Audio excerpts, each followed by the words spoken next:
Hello, hello. I am just checking I am live. I'm actually today going live both in Instagram and Facebook.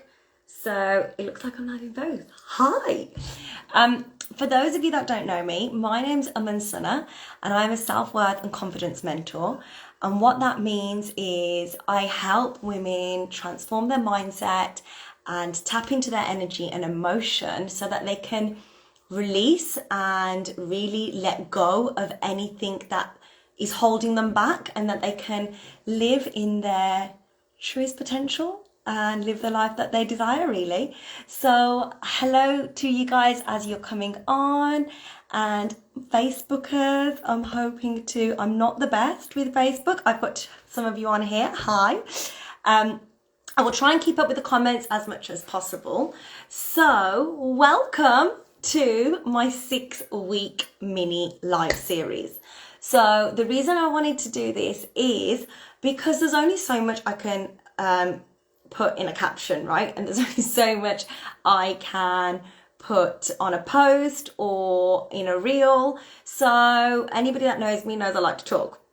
Hi, Rav. So I wanted to do this 6-week live mini series, and I put out a poll to you guys, and you were happy with 10 to 15 minutes of short trainings weekly so that you can access it easily, right?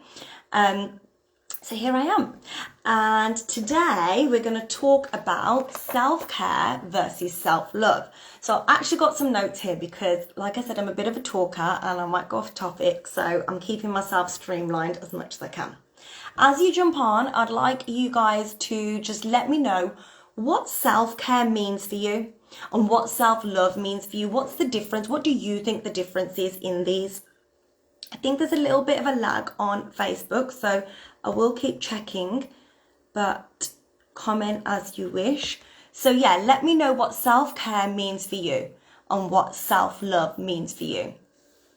What do you see them as? Are they the same thing? Are they different things? I'd just be interested to know. So for me, self-care, I feel like has turned into a bit of a trendy phase, like, oh, getting my nails done, self-care. Oh, I want a new bag, self-care. Going for a walk or a bath or spa day, self-care. So yeah, Aman said self-care is doing stuff for yourself, like having a bath. Exactly what I've just said, which is great, right? And you know, if carving the time out to have a bath or going for a walk is a big step for you because you don't give yourself time, that's great, and that is self-care. And if buying a new bag is self-care for you because you don't spend money on yourself, then that's great because, you know, you're doing something for yourself. Self-love is listening to yourself and honoring yourself. Owen, we're going to come on to that. I think self-care is taking time out for me. Self-love is a bit of an enigma to me. Okay, so Rav, if you stick around, I'm going to kind of go into what I feel like the difference is. Obviously, everybody else's opinion is theirs, but doing this work and working with people, this is what I have formed for myself in terms of the opinion with self-love and self-care. So if you're doing this self-care and you're going for a bath and it's a bit of time out for you and you're spending the money perhaps on a new bag or a spa day, etc., that's great. But how long does that last? How long does that make you feel good for?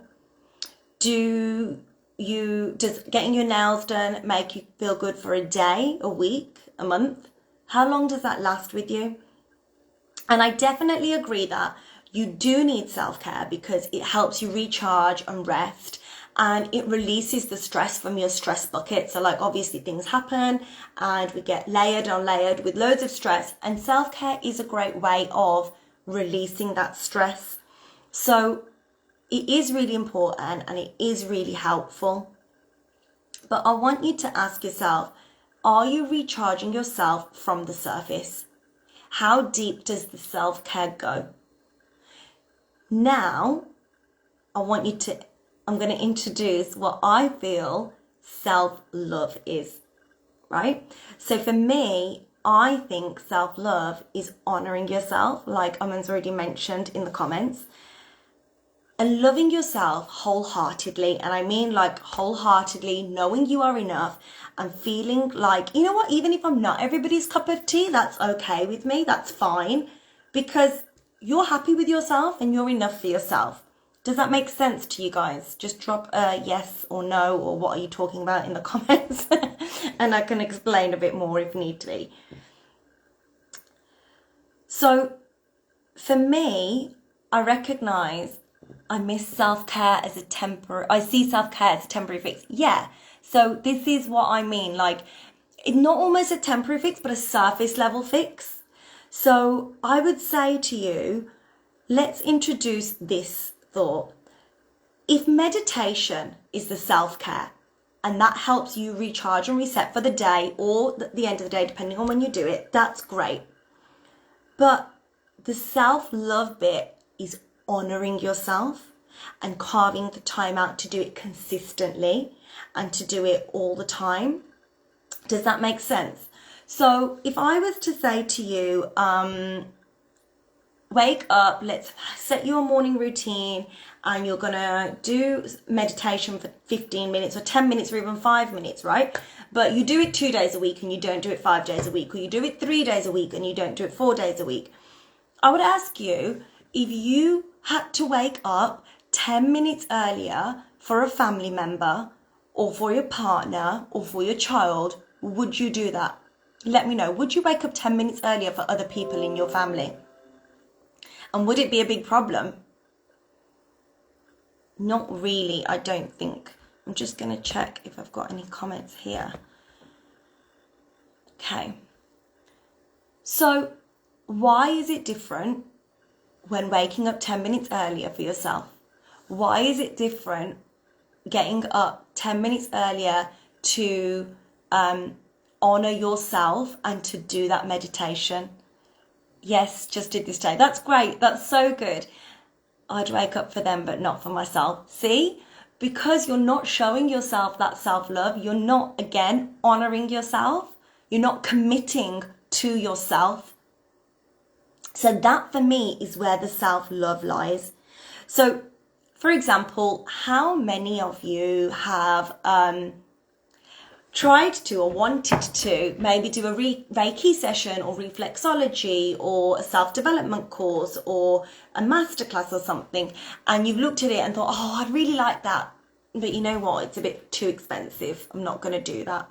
How many of you have turned away from something that you wanted to do and you thought would be good for you and not done it? I've got a few comments here. Hi. Respecting yourself, putting yourself first, of course. Okay, thank you. Sorry, I just saw these comments in the Facebook group. That's great, Indy.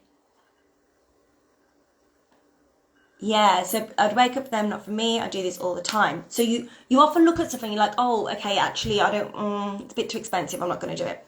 So now, I want to ask you, would you spend that money on a family member?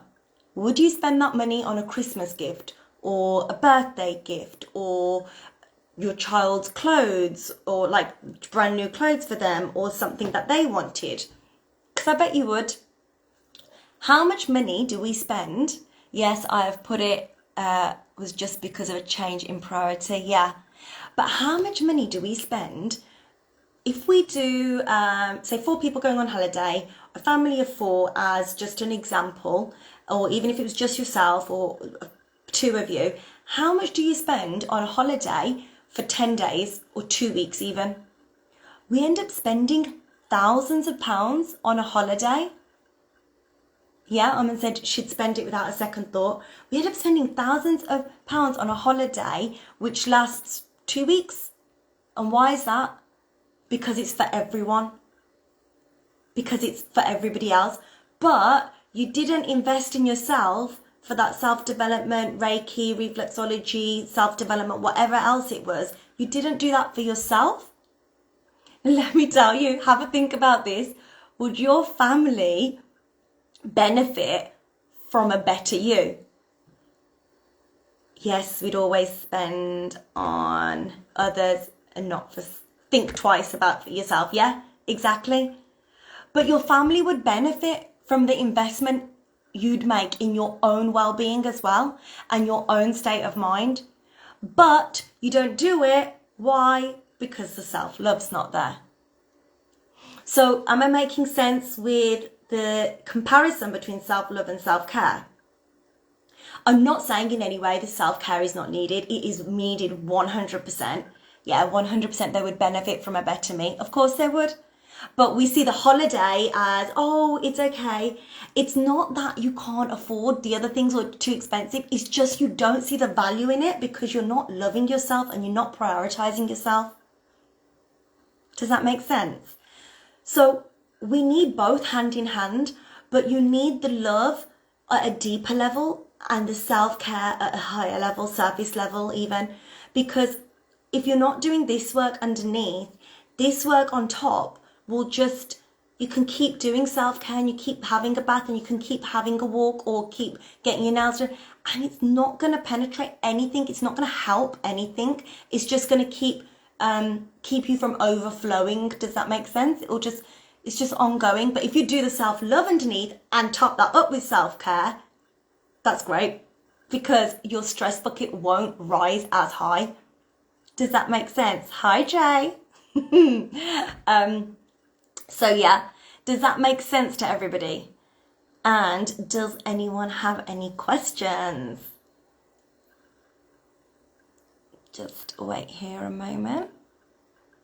I'm so glad you were able to resonate. And if anybody feels differently or thinks differently, feel free to say so as well, because this is why it's a nice discussion. Yeah. So that's pretty much right for everyone. I hope, like I said, I wanted to do these trainings in short snippets so that it's just digestible for everybody and you can fit it into life. But I hope that makes sense, and I hope it makes you think more about how to incorporate self-love, honor yourself, commit to yourself, be consistent with yourself, and that will show up in loving yourself. And then obviously all the self-care is lovely. Yeah. If anybody has any questions, drop me a question in the DM. That's fine.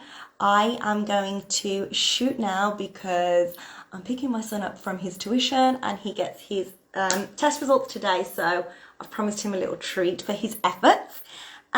Next week, tune in because we are looking at setting boundaries. Now, before I go, I just set a boundary with you and you didn't probably even realize, or you wasn't hugely offended. I said, I'm going to go now because X, Y, and Z. At the beginning, I set an expectation of how long this was going to be. And now I've said, I'm going to go. That is a boundary for me. So tune in next week and we're going to talk about this more on how to set boundaries, how to communicate with love and not offend people or not feel bad. So yeah, tune in next week. See you soon. Bye.